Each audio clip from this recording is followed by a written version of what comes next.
வினெக்ஸ் class academy சார்பாக அனைவருக்கும் வணக்கம். நாளைக்கு டிஎன்பிசி குரூப் 2 எக்ஸாம் வந்து நடக்க போகிறது. நிறைய நண்பர்கள் பார்த்தீங்க அப்படின்னா யூடியூபோட கமெண்ட்ஸில் சார் தெரியாத கேள்விக்கு வந்து எந்த ஆப்ஷனை சூஸ் பண்ணலாம், எந்த ஆப்ஷன் சூஸ் பண்ணால் வந்து ஓரளவுக்கு வந்து சரியாக வாய்ப்பு இருக்குது, அந்த மாதிரி வந்து வீடியோ போடுங்க சார் அப்படின்னு கேட்டதுனால தான் நம்ம இந்த வீடியோ மேக் பண்ணி போகிறோம். வீடியோவோட ஸ்டார்டிங்கில் நான் சொல்கிறது என்ன அப்படின்னா, கண்டிப்பாக வந்து உங்கள் மனசுக்கு எது சரின்னு படுதோ அதை சூஸ் பண்ணுங்கள். ஓரளவுக்கு வந்து சரியாகிறதுக்கு வாய்ப்பு இருக்குது. என்னென்னா நீங்கள் படிச்சிருக்கீங்க அல்லது எங்கேயாவது வந்து கேள்விப்பட்டிருக்கலாம், அல்லது ஏதாவது நம்மளுடைய மைண்ட் செட்டில் கொஞ்சமாக ஞாபகம் இருக்கலாம். ஸோ அதனால் வந்து சரியாக வரும். பட் இருந்தாலும் வந்து நான் வந்து எதுக்காக இந்த வீடியோ மேக் பண்ணியிருக்கேன் அப்படின்னா, ப்ரீவியஸ் இயர் கொஸ்டின் பேப்பர்லாம் அனலைஸ் பண்ணி பார்க்கும்போது எப்படி வந்து ஆன்சர் கொடுத்துருக்காங்க, எது வந்து அதிகப்படியாக எந்த ஆப்ஷன் வந்து அதிகமாக கேட்டிருக்காங்க, ஸோ அந்த மாதிரி வந்து அனலைஸ் பண்ணி சொல்கிறது எதுக்காக அப்படின்னா, சுத்தமாக தெரியல அந்த கேள்வியை இது வரைக்கும் நான் எங்கேயுமே படித்தது கூட இல்லை சார். அந்த கேள்வியை நான் வந்து இது வரைக்கும் வாழ்க்கையில் பார்த்ததே இல்லை சார். அப்படி ஒரு கேள்வியை நான் வந்து எந்த ஒரு புக்லையும் படித்ததில்லை சார். அந்த ஆப்ஷன் கூட கேள்விப்பட்ட மாதிரியே இல்லை அப்படின்னா, ஸோ அப்போ வந்து எந்த வந்து ஆப்ஷனை சூஸ் பண்ணலாம், எந்த ஆப்ஷனை சூஸ் பண்ணால் ஓரளவுக்கு வந்து நிறைய வந்து சரியாக்கிறதுக்கு வாய்ப்பு இருக்குது. ஏன்னா என்ன தான் நம்ம தரவாக நல்லா படிச்சுட்டு போனாலும் 200 கேள்விகள் கேட்குறாங்க அப்படின்னா எல்லாருக்குமே குறைந்தபட்சம் வந்து ஒரு 20 முதல் 30 கேள்வி சுத்தமாக யாருக்குமே தெரியாது. அதேமாரி ஓரளவுக்கு ஆவரேஜான ஸ்டூடெண்ட்டாக இருக்கீங்கன்னா இப்போ வந்து நமக்கு வந்து 200க்கு ஒரு 150 140 கொஸ்டின் சரியாக அட்டன் பண்ணால் தான் நம்ம வந்து ப்ரிலிமினரி பாஸ் பண்ண முடியும் அப்படின்னா, ஸோ அந்த டைமில் வந்து நமக்கு வந்து இந்த மாதிரி வந்து தெரியாத கேள்விக்கு நம்ம விடை கொடுக்குறோம்னு வச்சுக்கோங்களேன். தெரியாத கேள்வி ஒரு 30 கேள்வி வச்சுக்குவோம். 30 கேள்வியில் ஒரு ஆன்சர் கொடுக்குறோம். அப்படி கொடுக்கும்போது வந்து ஒரு 15லேருந்து 20 வரைக்கும் நம்ம சரியாக கொடுத்துட்டோம் அப்படின்னா ஓரளவுக்கு ஈஸியாக வந்து நம்ம பாஸ் பண்ணிடலாம். கட் ஆஃபும் இன்க்ரீஸ் ஆகிக்கும். ஆனால் 30 கேள்வியும் தெரியல, ஆப்ஷனை சூஸ் பண்ணுற 30மே தப்பாக போயிடுது, அல்லது 30க்கு ஒரு 5 அல்லது 7 8 10க்குள்ளே வருது அப்படின்னா கண்டிப்பாக நீ சூஸ் பண்ணது வந்து சரியில்லை, நீ சரியாக வந்து நம்ம வந்து அந்த கொஸ்டின் பேப்பரை வந்து நம்ம சரியாக புரிஞ்சிக்கல அப்படின்றது அர்த்தம். அதனால் ஸோ இந்த நம்ம அனலைஸ் பண்ணி இப்போ சொல்ல போகிறது அப்படின்னா 100% எல்லா கேள்விக்கும் பொருந்தது. பட் இருந்தாலும் வாய்ப்புகள் வந்து ஒரு 90% 80% வந்து இப்படி போட்டிங்கன்னா ஓரளவுக்கு சரியாக வரதுக்கு வாய்ப்புகள் இருக்குது அப்படின்றது தான் நம்ம சொல்ல போகிறோம். ரைட்டா? சரி, previous year question paper analyse பண்ணி பார்க்கும்போது 200 கேள்வி கேட்குறாங்கன்னா எல்லா கொஸ்டின் பேப்பர்லையும் எல்லா எக்ஸாம்லையும் ஒரு 5 முதல் அல்லது 7 8 குறைந்தபட்சம் ஒரு 10க்குள்ளேன்னு வச்சுக்கோங்களேன். நிறைய கேள்விகள் வந்து தவறாக கொடுத்துட்றாங்க. கொஸ்டின் தப்பாக இருக்குது, இல்லை ஆன்சர் தப்பாக இருக்குது, எல்லாமே அவங்க ஆன்சருக்கே கொடுத்தாங்க பார்த்தீங்கன்னா ஆல் போட்டு வச்சுருப்பாங்க. ஸோ மேக்ஸிமம் வந்து பார்த்தீங்கன்னா ஒரு 5 முதல் 7 கேள்வி வந்து தவறாக கொடுத்துறாங்க. மீதி ஒரு 195 கொஸ்டின் தான் நமக்கு வந்து சரியாக இருக்கும். ரைட்டா? ஸோ அதனால் 5 மார்க் வந்து நமக்கு எப்படி கிரேஸ் மார்க் வரும். அந்த 195ல் எப்படி வந்து ஆப்ஷன் வந்து கேட்டிருக்கான்னு பார்த்தீங்கன்னா, ஸோ நான் பார்த்த வரைக்கும் ஒரு 4-5 கொஸ்டின் பேப்பர் வந்து செக் பண்ணி பார்த்தேன். பி ஆப்ஷன் பார்த்தீங்கன்னா அதிகமாக கேட்டிருக்காங்க, அதிகமாக சரியாக்குற மாதிரி கொடுத்துருக்காங்க. கிட்டத்தட்ட ஒரு 63 முதல் 60க்கு மேலேன்னு வச்சுக்கோங்க. 63 ரவுண்டாக சொல்லணும் அப்படின்னா ஒரு 60 கேள்விகளுக்கு மேலே பி ஆப்ஷன் வந்து சரியாக்குற மாதிரி கொடுத்துருக்காங்க. அடுத்த கட்டத்தில் பார்த்தீங்கன்னா ஒரு 50 கேள்விகளுக்கு மேலே வந்து சரியாக்குற மாதிரி ஏ ஆப்ஷன் கொடுத்துருக்காங்க. அதுக்கு அடுத்த கட்டத்தில் மூன்றாவதாக பார்த்தீங்கன்னா சி ஆப்ஷன் வந்து 47 அல்லது கிட்டத்தட்ட ஒரு 50, அது ஏவுக்கு கொஞ்சம் கம்மியானு வச்சுக்கோங்களேன். அந்த அளவுக்கு வந்து சரியாக்குற மாதிரி சி ஆப்ஷன் கொடுத்துருக்காங்க. டி ஆப்ஷன்ன்றது எல்லாத்த விட ரொம்ப பார்த்தீங்க அப்படின்னா கடைசியாக ஒரு 35லேருந்து 40க்குள்ளே தான் வந்து சரியாக்குற மாதிரி கொடுத்துருக்காங்க.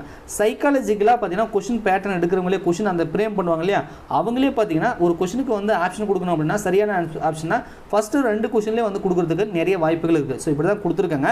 ஸோ இதை பார்த்ததுக்கப்புறம் நீங்களே முடிவு பண்ணலாம். அதாவது 4 ஆப்ஷன் கேள்வியும் தெரியல, 4 ஆப்ஷன் தெரியல அப்படின்னா எதை சூஸ் பண்ணலாம் அப்படின்னா, நீங்கள் வந்து கண்டிப்பாக 4 ஆப்ஷனில் 2 வந்து ரிமூவ் பண்ணிவிடுவீங்க, ஏவா பிஏன்னு வந்து நிற்பீங்க. அப்படி வந்து நிற்கும் பொழுது ஏ பின்னு வந்து நிற்கிறீங்கன்னா மேக்ஸிமம் வந்து பி வந்து சூஸ் பண்ணால் சரியாக்கிறதுக்கு அதிகப்படியான வாய்ப்புகள் இருக்குது. அடுத்து 2வது கட்டத்தில் ஏ சூஸ் பண்ணிங்கன்னா ஓரளவுக்கு ஒரு சரியாக்கிற மாதிரி தோணுச்சுன்னா ஏவை சூஸ் பண்ணிக்கோங்க. சி டின்னு வந்துச்சு அப்படின்னா மேக்ஸிமம் சியை சூஸ் பண்ணிங்கன்னா நிறைய வாய்ப்புகள் அதிகமாக இருக்குது. அதுக்கு அடுத்த கட்டத்தில் தான் டி வருது. ரைட்டா? ஸோ ஃபஸ்ட்டு பிளேஸில் பி, செகண்ட் பிளேஸில் ஏ, 3வது பிளேஸில் சி, 4வது பிளேஸில் டி இருக்குது. ஸோ அந்த அடிப்படையில் வந்து நீங்கள் வந்து சூஸ் பண்ணிங்க அப்படின்னா ஓரளவுக்கு வந்து சரியாகிறதுக்கு வாய்ப்பு இருக்குது.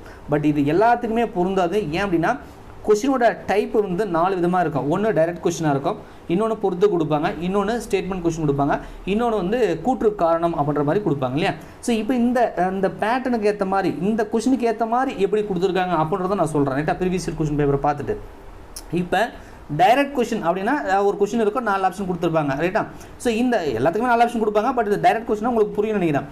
அப்படி கொடுத்துருக்காங்கன்னா 4 ஆப்ஷன் இருக்குது, சுத்தமாக கேள்வியும் தெரியல, அந்த ஆன்சர் கூட கேள்விப்படல அப்படின்னா நீங்கள் எப்படி வந்து ஏ பியில் வந்து நிற்பீங்க. ரைட்டா? இப்போ வந்து உங்கள் மனசுக்கு என்ன சொல்லுதுன்னு பாருங்கள். ஒன்று பிஏ சூஸ் பண்ணுங்கள், அதிகமாக சான்ஸ் வந்து அதிகமாக இருக்குது சரியாகிறதுக்கு. அப்படி இல்லைனா ஏ வந்து உங்களுக்கு வந்து சரியாக அடுத்த கட்டத்துக்கு ஏ வந்து சூஸ் பண்ணுங்கள். இல்லை சார் கண்டிப்பாக எனக்கு தெரியும் 100% ஏபி வராது சார், தவறாக இருக்குது அப்படின்னா அடுத்தது சிடிக்கு பாருங்கள். அப்படி சிடிக்கு பார்க்கும்போது சிஆர்டிஎன் வந்துச்சுன்னா சியை வந்து அதிகமாக சூஸ் பண்ணுங்கள். அதுக்கப்புறம் தான் டிக்கு வந்து நீங்கள் வாய்ப்புகள் கொடுக்கணும் அப்படின்னு தெரிஞ்சுக்கோங்க. ஸோ அடுத்து வந்து பொறுத்துக்கு வருவோம். பொறுத்துக்கு மேஜராக ஜிகே இருந்தாலும் சரி, பொது தமிழ் தமிழ் கேட்டாலும் சரி எப்படி கொடுத்துருக்காங்கன்னா முதல் ஆப்ஷனே வந்து பொறுத்துக்கு வந்து சரியாக இருக்கிற மாதிரி கொடுப்பாங்க ரைட்டா, ஏ ஆப்ஷன் ரைட்டா. அந்த ஏ ஆப்ஷனுக்கு அப்புறமா பார்த்தீங்க அப்படின்னா பி ஆப்ஷன் வந்து சரியாக இருக்கிற மாதிரி கொடுத்துருக்காங்க. ஸோ பொறுத்துக்குன்னு வந்துச்சுன்னா சுத்தமாக அது உங்களுக்கு மேட்ச் பண்ண பொறுத்துக்கில் ஒரு நல்ல வாய்ப்பு இருக்குது.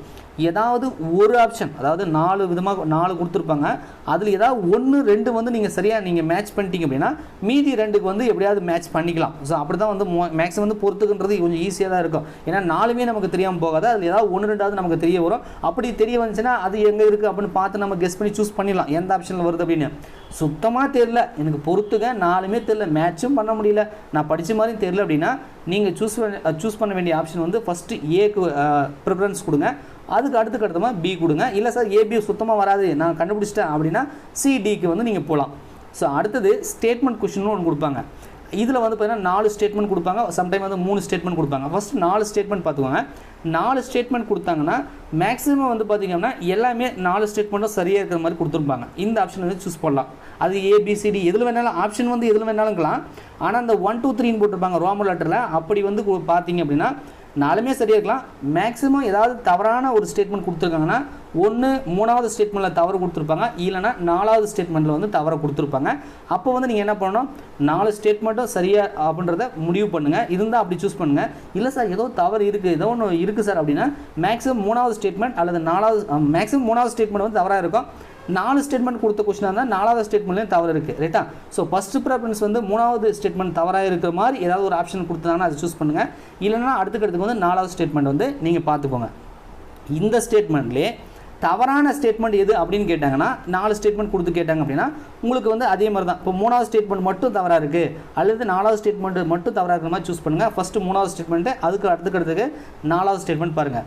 இதே ஸ்டேட்மெண்ட் வந்து மொத்தம் 3 கொடுப்பாங்க, ரோமன் லெட்டர் 1 2 3 3 கொடுத்தாங்க அப்படின்னா இந்த 3ல் வந்து மிடில் இருக்கக்கூடிய 2வது ஸ்டேட்மெண்ட் வந்து ஒன்று தவறாக இருக்கலாம் அல்லது 3 ஸ்டேட்மெண்ட் கொடுத்தாங்கன்னா 3மே வந்து சரியாக இருக்கலாம். ஸோ இப்படி தான் இருக்கும். ஸோ இப்போ இதுலேருந்து நம்ம என்ன சொல்ல வரோம் அப்படின்னா ஸ்டேட்மெண்ட் கொஸ்டின் கொடுத்தாங்கன்னா 4மே சரியாக இருக்கும்.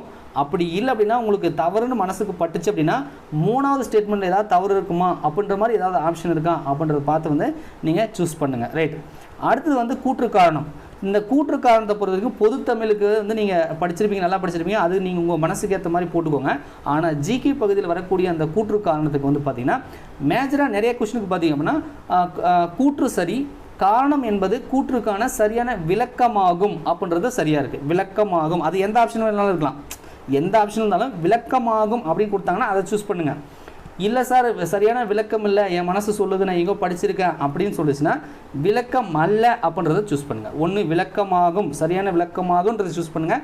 இல்லை உங்களுக்கு ஓரளவுக்கு எங்கேயோ கேள்விப்பட்ட மாதிரி தவறாக இருக்க மாதிரி தோணுச்சுன்னா விளக்கம் அல்ல அப்படின்றத சூஸ் பண்ணுங்கள். ஓரளவுக்கு வந்து இதுவும் வந்து சரியாக்கிறதுக்கு வாய்ப்பு இருக்குது. மீதி 2 ஆப்ஷன் வந்து அந்த கூற்று தவறு காரணம் தரலாம், அதுக்கு அடுத்துக்கு தான் அது போகும் ரைட்டா. நல்லா தெரிஞ்சுக்கோங்க. 100% இப்போ நான் சொன்னது வந்து எல்லாத்துக்குமே பொருந்தாது. பட் இருந்தாலும் சுத்தமாக உங்களுக்கு அந்த கேள்வியும் தெரியல, ஆப்ஷனும் தெரியல, நான் ஒத்தரை தான் பிடிக்க போகிறேன் அப்படின்னு மனசுக்கு பட்டுச்சுன்னா இப்போ நான் சொன்னதெல்லாம் அனலைஸ் பண்ணி நீங்கள் எதை சூஸ் பண்ணணுமோ அதை சூஸ் பண்ணுங்கள். ஓரளவுக்கு இப்போ நான் சொன்ன இந்த ட்ரிக்ஸ்லாம் நீங்கள் வந்து அப்ளை பண்ணி நீங்கள் சூஸ் பண்ணிங்க அப்படின்னா உங்களுக்கு இப்போ 30 கேள்வி தெரியல அப்படின்னா நீங்கள் ஒத்தரைட்ட இப்போ நான் சொன்னதை வச்சு நீங்கள் சூஸ் பண்ணிங்க அப்படின்னா உங்களுக்கு மேஜராக வந்து சரியாக வரதுக்கான வாய்ப்புகள் இருக்குது அப்படின்னு சொல்லி வீடியோ முடிச்சுட்டு வீடியோ பிடிச்சா மறக்காமல் லைக் பண்ணுங்கள். நாளைக்கு வந்து எக்ஸாம் நல்லா பண்ணுங்கள். என்னதான் நான் 1000 கதையாக சொன்னாலும் உங்கள் மனசுக்கு எது சரின்னு படுதோ அந்த ஆப்ஷன் சூஸ் பண்ணுங்கள். அது எல்லாத்த விட கொஞ்சம் அதிகமாக வரதுக்கும் வாய்ப்புகள் இருக்குது ரைட்டா. நன்றி, வணக்கம்.